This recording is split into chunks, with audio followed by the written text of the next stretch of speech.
Oi, turma. Vamos começar a nossa caminhada pelo sistema respiratório.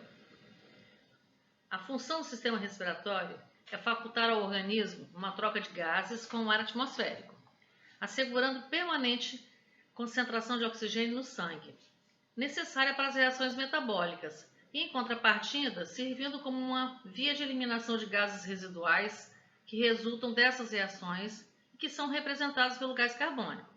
Então, a função do sistema respiratório compreende os seguintes processos.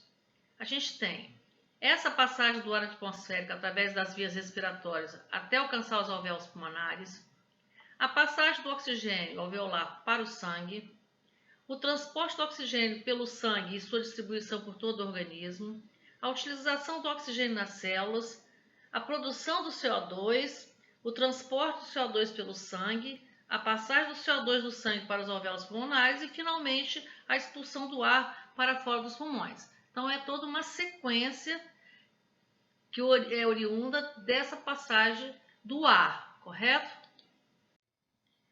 É costume distinguir no aparelho respiratório uma porção condutora e uma outra denominada de porção respiratória. A porção condutora é formada por uma sequência de dutos extra e intrapulmonares, que são as fossas nasais, a nasofaringe, a laringe, a traqueia, os brônquios e os bronquíolos. Além de permitir a passagem de ar, a porção condutora também purifica, umedece e aquece o ar inspirado, funções importantes para proteger o delicado revestimento dos alvéolos pulmonares. Na porção respiratória ocorrem as trocas de gases. Ela é constituída por bronquíolos respiratórios, dutos alveolares e alvéolos. Todos esses segmentos são intrapulmonares, sendo que a maior parte do volume pulmonar é constituído pelos alvéolos. Nesses locais da porção respiratória ocorrem as trocas de gases entre o sangue. Hoje nós vamos dar ênfase às principais características histológicas da cavidade nasal e da laringe. A maior parte da porção condutora do sistema respiratório é revestida internamente por epitélio pseudoestratificado colunar ciliado, com muitas células caliciformes, denominado de epitélio respiratório. O epitélio respiratório apresenta 5 tipos celulares diferentes. São as células colunares ciliadas, as células caliciformes, as células em escova ou brush cells, células basais, as stem cells e as células granulares. Como nós já vimos, esse epitélio sendo um epitélio pseudoestratificado, suas células têm alturas diferentes, mas todas se apoiam numa lâmina basal existente no epitélio. O tipo mais abundante existente nesse epitélio é a célula colunar ciliada. Cada uma dessas células tem cerca de 300 cílios na sua superfície apical e apresenta numerosas mitocôndrias que vão fornecer o ATP necessário para os batimentos ciliares. Em quantidade, em segundo lugar estão as células caliciformes, que são as células secretoras de muco, muito importantes no nosso sistema respiratório. As células em escova, ou brush cells, são assim chamadas em virtude de apresentarem muitos microvírulos existentes em sua superfície apical. Por apresentarem terminações nervosas aferentes na sua base, essas células são consideradas também como receptores sensoriais. Já as células basais são pequenas e não se estendem até a superfície do epitélio. Elas são consideradas células-tronco, que se multiplicam continuadamente por mitose e originam os demais tipos celulares do epitélio respiratório. As células granulares contêm numerosos grânulos em seu citoplasma que podem ser vistos ao microscópio óptico. Vocês podem observar na figura 4.34 da imagem que tem bastante grânulos bem escuros que ficam bem na base da célula. As substâncias dos grânulos podem ser secretadas nos capilares da lâmina própria de tecido conjuntivo que está abaixo do epitélio.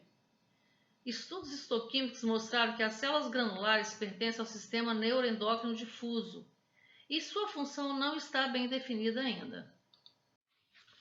Essa é uma bonita imagem do epitélio respiratório. Vocês podem observar que ele é um epitélio alto, bem ciliado, com núcleos em diferentes níveis. Abaixo do epitélio, então, a gente tem um tecido conjuntivo que constitui a nossa lâmina própria. Vamos começar a ver as características histológicas das diferentes áreas por onde o ar vai passar. Então, a gente começa pelas fossas nasais. As fossas nasais, como vocês podem ver, ela apresenta 3 regiões distintas: o vestíbulo, a área respiratória e a área olfatória.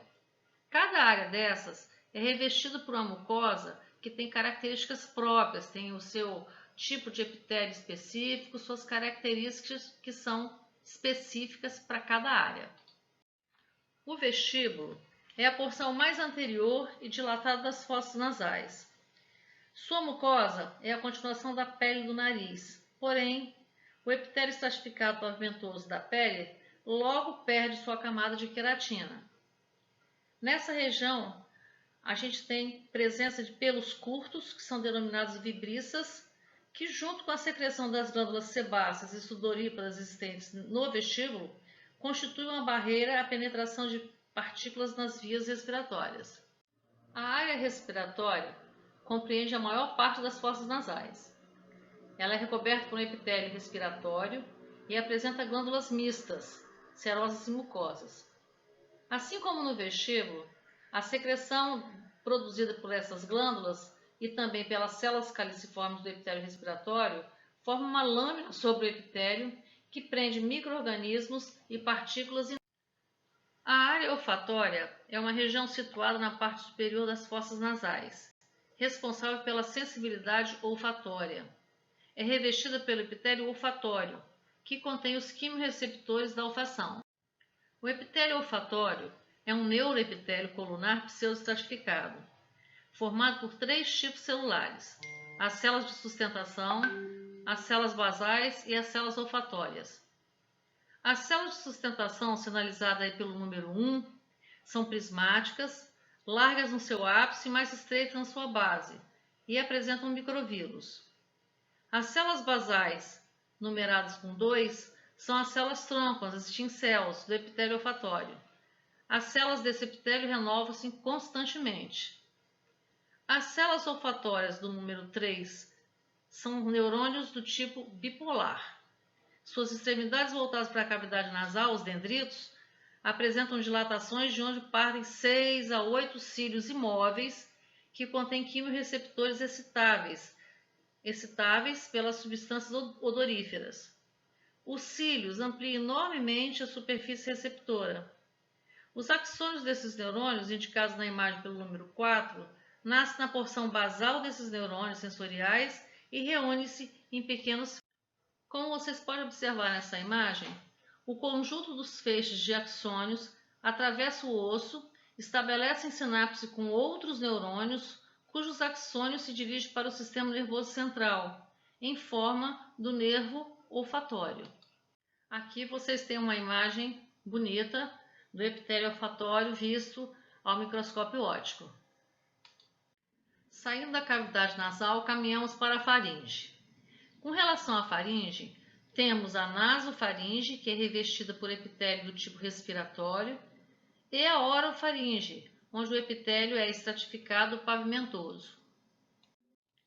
A laringe é um tubo de forma irregular que une a faringe à traqueia. Suas paredes contêm peças cartilaginosas de formas irregulares, unidas entre si por tecido conjuntivo fibroelástico. As cartilagens mantêm o lúmen da laringe sempre aberto, garantindo a livre passagem do ar. As peças cartilaginosas maiores normalmente são do tipo hialino, enquanto que as demais são do tipo elástico. A mucosa da laringe forma 2 pares de pregas salientes no seu lúmen. O primeiro par, mais superior, constitui as pregas vestibulares ou falsas cordas vocais. O segundo par, mais inferior, constitui as pregas vocais ou cordas vocais verdadeiras. Quando o ar passa através da laringe, os músculos intrínsecos da laringe podem se contrair, modificando a posição das cordas vocais e a amplitude da fenda que existe entre elas, produzindo sons com diferentes tonalidades. O epitélio de revestimento da laringe não é uniforme. Nas pregas vocais, o epitélio está sujeito a mais atritos e desgaste, e é do tipo estratificado pavimentoso não queratinizado. Nas demais regiões, é do tipo respiratório e seus cílios batem em direção à faringe. Aqui vocês têm imagem de cordas vocais e gostaria que vocês observassem a variação da fenda que se forma para a passagem do ar. Dependendo dessa amplitude da fenda, teremos sons com diferentes tonalidades.